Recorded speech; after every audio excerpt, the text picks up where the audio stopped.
At the height of its power, the Maya world glittered with towering pyramids, crowded plazas, and kings who claimed to speak with the gods. Then, across the southern lowlands, the monuments fell silent. Palaces emptied, ceremonies ceased, and entire cities surrendered to the jungle. For centuries, their abandonment appeared so sudden that it inspired stories of invasion, plague, and mysterious disappearance. Yet the Maya people did not vanish. Millions of their descendants remain alive today, preserving languages and traditions rooted in that ancient world. What collapsed was a powerful political system built around competing cities, sacred rulers, and fragile alliances. To understand its destruction, we must enter a landscape where human ambition collided with the limits of nature. The story begins long before the final temples were abandoned. It begins when scattered farming communities learned to command the tropical forest. The Maya inhabited a vast region stretching across present-day Mexico, Guatemala, Belize, Honduras, and El Salvador. Much of this territory looked lush, but its green canopy concealed a dangerous weakness. Rain fell heavily during part of the year and nearly disappeared during the dry season. Permanent rivers were scarce in many important regions.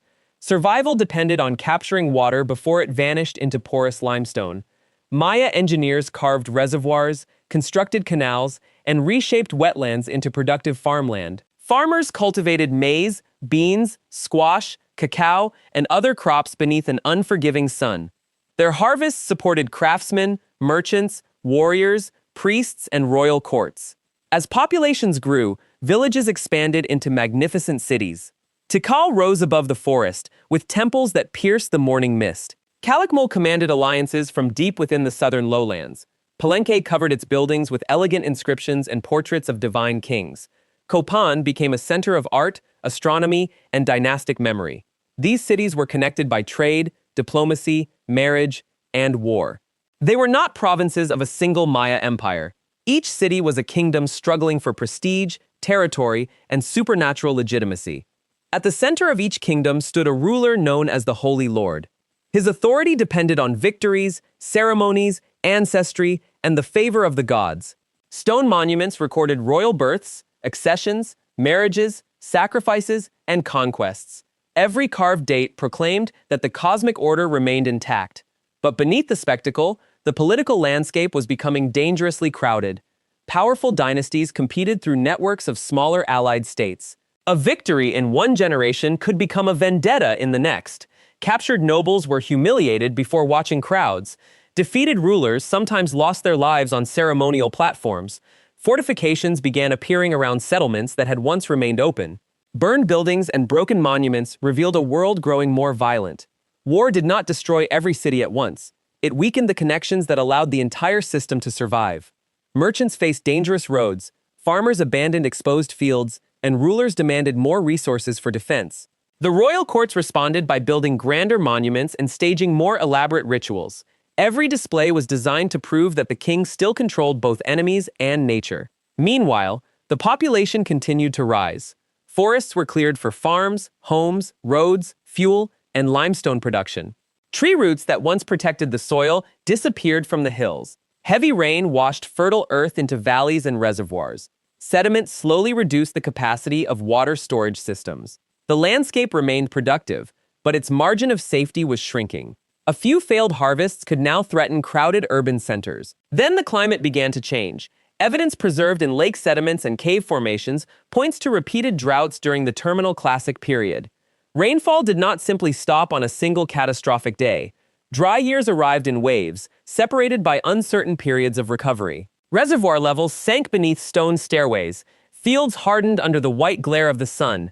Maize leaves curled before the grain could mature. Families watched stored food disappear faster than it could be replaced. In small villages, hunger may have begun quietly. A mother divided the final handful of maize among her children. A farmer cracked open dry soil and found no moisture beneath it. At the city reservoir, each descending footprint exposed another strip of mud. For rulers, drought was more than an environmental crisis. It was a political accusation. Kings claimed that their rituals maintained the balance between humanity and the gods. When rain failed repeatedly, their sacred authority became difficult to defend. Ceremonies intensified as conditions worsened. Incense rose above temples, while empty clouds drifted across the horizon. blood-stained ritual paper, but the reservoirs continued to fall. The silence of the sky undermined the foundations of royal power. Communities that once supplied labor and tribute began questioning what their kings could provide. Some people may have fled before starvation reached its worst stage. Others remained because family, farmland, and sacred places tied them to the land. The drought alone did not determine who survived. Cities with reliable springs, coastal access, or effective reservoirs possessed greater resilience. Communities trapped far from stable water faced a harsher future. This difference helps explain why the collapse spread unevenly. One kingdom weakened, while a neighboring center briefly flourished. Refugees may have carried skills and knowledge into safer regions.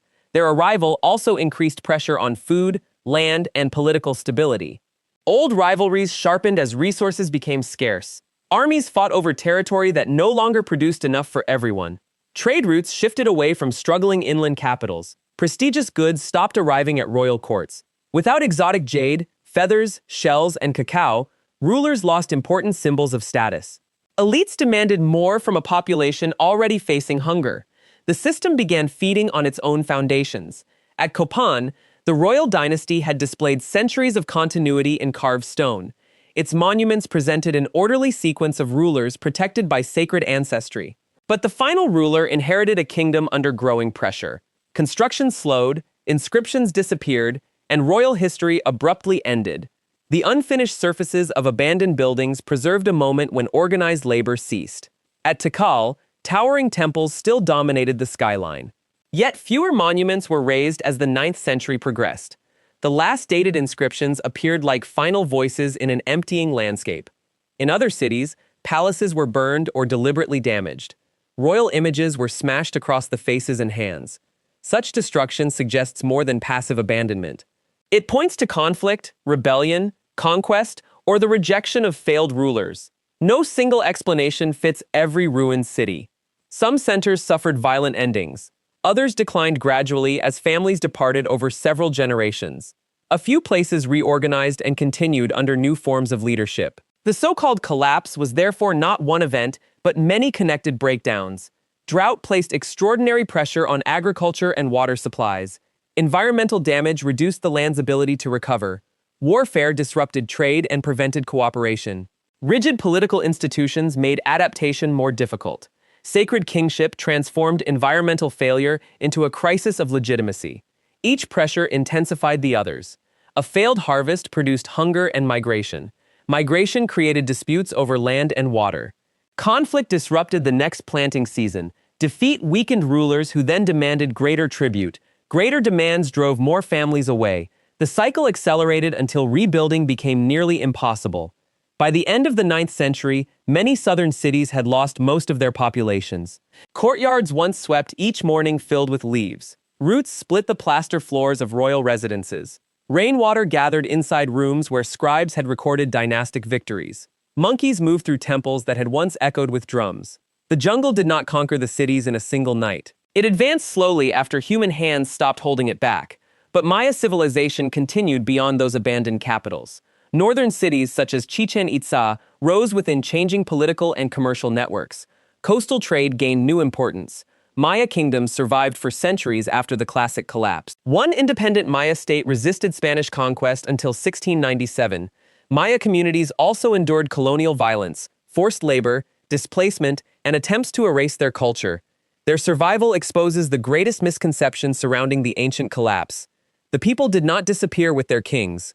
They adapted, migrated, reorganized, and carried their identities forward. What vanished in the southern lowlands was a particular concentration of royal power. Its monuments had made that system appear eternal. Its collapse revealed how dependent it was on cooperation, food, water, and public belief. The ruins offer no simple villain and no single moment of destruction. They preserve the consequences of multiple crises arriving together. Climate stress became devastating because political competition prevented a unified response. Environmental pressure became lethal because crowded cities had little room for failure. Royal authority collapsed because its promises exceeded what any ruler could deliver. The lesson is not that complex societies are destined to fall. It is that complexity becomes dangerous when institutions cannot adapt. The Maya were brilliant engineers, astronomers, artists, farmers, and diplomats. Their achievements allowed millions of people to flourish in a challenging landscape. Yet every solution created systems that required constant maintenance and trust. Reservoirs needed labor, trade routes needed security, and rulers needed legitimacy. When these supports failed together, stone monuments could not save the cities around them. The final mystery is therefore not why one invincible civilization suddenly vanished.